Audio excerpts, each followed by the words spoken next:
¿Pueden los eclipses dañar la salud? ¿Por qué existen tantos mitos alrededor de los eclipses y la salud humana? Un saludo. Este es Hablando con Fojo D y yo soy Fojo.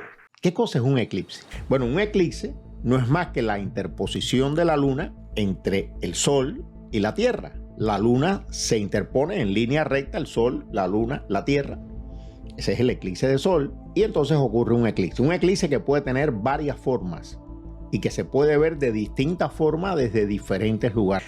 Hay un buen número de eclipses en el año. Siempre nos recordamos de los grandes eclipses totales, cuando la luna oculta completamente la luz del sol. Pero en el curso del año están eclipses tanto de sol como de luna en diferentes ocasiones y algunos se ven desde algunos lugares, otros son mucho más pequeños, hay menos ocultamiento del sol o de la luna y sencillamente uno los olvida o ocurren sobre los océanos en lugares donde no son visibles para muchas personas. He oído preguntar por qué razón, si la luna es tan pequeña con respecto al sol, es capaz de tapar completamente el sol. La respuesta es muy sencilla. Es cierto que la luna es 400 veces más pequeña que el sol, pero también es cierto que el sol está 400 veces más distante de nosotros que la luna. Han existido mitos desde el inicio, desde que el ser humano es humano, han existido mitos alrededor de los eclipses.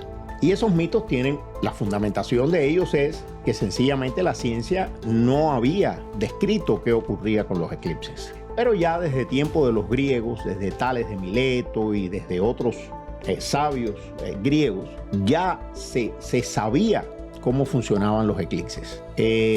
Lo sabían algunas personas, los que sabían leer o los interesados, pero mucha gente sencillamente no conocía qué ocurría con los eclipses. Y la realidad es que si uno mira un eclipse sin pensar científicamente, da la sensación de que el sol desaparece. Y entonces los seres humanos pensaban que el sol o se lo comían o se lo robaban. ¿Quiénes?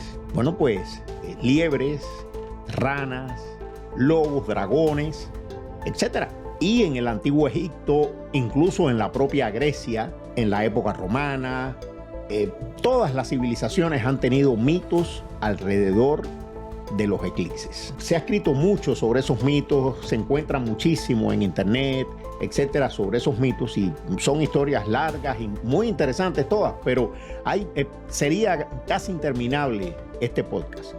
Me voy a referir solamente a 3 detalles antes de ir a lo nuestro, que es la relación de los eclipses y la salud. Los egipcios.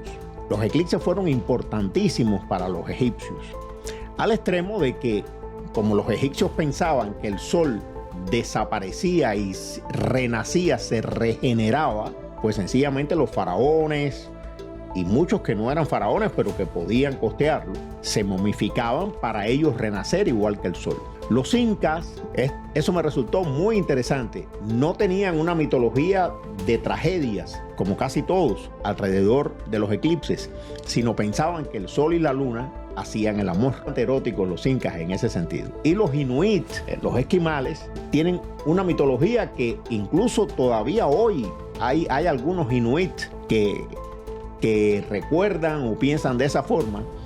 Piensan que el sol, cuando desaparece en un eclipse, lo que hace es venir a la tierra a fijonear, a mirar lo que hacen los humanos. Y por tanto, antes, durante el eclipse y un poco después hay que portarse bien. Bien, vamos a lo nuestro. La salud y los eclipses. Hay 7 factores fundamentales que se han relacionado correcta o incorrectamente con los eclipses y la salud humana. El primero es el labio leporino y el paladar hendido en los niños. Es incierto, los eclipses por supuesto no tienen nada que ver con eso, pero esa historia viene porque la liebre, esto es una historia de los aztecas, y eso viene porque la liebre, un animal muy importante para ellos, tiene el labio hendido y ellos pensaban que la liebre era la que se comía el sol. Bien, otros defectos fetales. Eso ha hecho que muchas mujeres, sobre todo en la América precolombina y luego en la América hispana, utilizaran objetos metálicos para protegerse el abdomen embarazado. E incluso todavía hoy en día hay lugares en México, unos lugares de Centroamérica donde las mujeres embarazadas usan pequeñas llaves con una cinta y la colocan sobre el ombligo para proteger el feto. Por supuesto que la iglesia no tiene nada que ver con eso. 3. El ritmo circadiano, o sea, la relación sueño-despertar. El eclipse no tiene nada que ver con el ritmo circadiano. Además, todos los eclipses son cortos y por lo tanto no tienen un efecto medible, y se ha estudiado, no tienen un efecto medible sobre el ritmo circadiano de las personas. En el cuarto lugar, los accidentes de tráfico. Se ha dicho que los eclipses incrementan los accidentes de tráfico. En el año 2017, en el Journal of American Medical Association, se publicó un trabajo interesantísimo de revisión y se demostraron algunas cosas muy interesantes. Se demostraron que durante eclipses totales y eclipses parciales, pero bastante grandes en los Estados Unidos, en efecto, ocurrían tantos accidentes de tránsito como durante el Día de Acción de Gracias. Eran equiparables ambas estadísticas. Pero aún más interesante, los accidentes ocurrían antes y después de los eclipses. En el curso del eclipse prácticamente no ocurrían accidentes de tránsito. Bien, problemas mentales.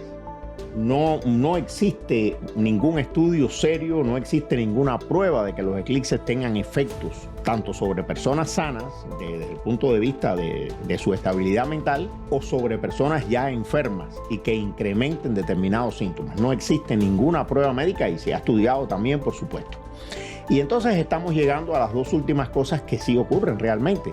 Las quemaduras de sol, que se ha visto que se incrementan los días de eclipses, y la más importante de todas, y que es la única lesión real de la que hay que protegerse durante un eclipse de sol: las lesiones en la retina, la llamada retinopatía solar, producida por la luz ultravioleta en personas que no se protegen adecuadamente, y se ve sobre todo en niños. Es un tipo de retinopatía que generalmente regresa, pero regresa en el curso de meses, 3, 4, 5 meses después de ocurrida, o incluso puede dejar lesiones permanentes. Y eso son todas las cosas que tienen que ver de los eclipses con la salud humana.